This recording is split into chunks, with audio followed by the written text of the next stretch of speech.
Hey guys, it's Nicole and I'm back, and I want to do a quick video on how I organize manipulatives and small items such as counters or other tiny objects that we use for our Montessori inspired activities. Stay tuned.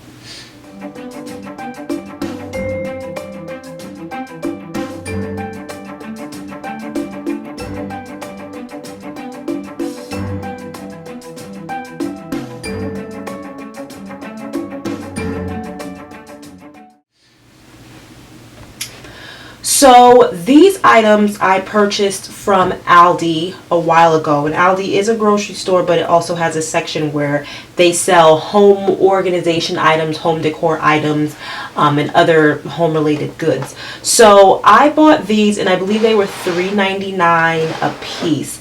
And either you can get the larger boxes, so it comes 3 in a set when you're doing the wider boxes, and then if you're doing the smaller boxes, it comes with 4 in each. So they stack and they click, and I'll show you how. And I just feel like, for me, I've tried so many different ways of organizing these tiny manipulatives and these little items, but it hasn't worked out great. This works out perfectly for me, so let me show you what it's all about.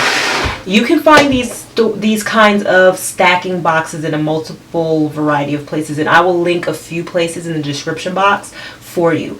It comes with a lid, and pretty much there you have it. It has clickable separate compartments, and what I love the most about this is that when you are setting up your shelves and you're doing your little activities, you can also just place the bin on the table next to the tray and have the kid work from there, instead of finding a separate bowl or a separate cup or something to keep your manipulatives in. So in this one I have, I know you probably recognize these. These are those little fruit squeezy pouches, the lids that are from those. They come in a variety of colors, but we just started getting different flavors. So before we were only getting 2 different flavors because that's all that Aldi sold, but now they have 6 different flavors, so now we'll be getting a variety of colors. But these are great items that we can use for lacing. You can use them for counting. You can use them for color sorting. You can use them when you're playing bingo. They can be bingo markers. I've used them for multiplication for my 6-year-old, for addition for my 6-year-old, for subtraction and addition for my 4-year-old. There's so many different ways you can use these things, and I can do a totally different video on these alone. But what I like about these is that they click, they stack, and they store everything separately and conveniently. I haven't even opened these yet, but as you can see, very easy. Take it out, use what you need, and put it all back. It's a wonderful thing, and it fits perfectly. If you have the IKEA Calyx bookshelves, they fit marvelously in there as well. So I know a lot of homeschoolers have those shelves as well. For the thinner one, same concept.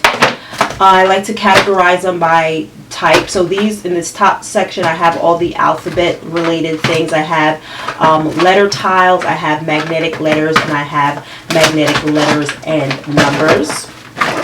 And they fit pretty well in here because the lid gives that additional amount of space, so you can stack something that's bulkier in the top there.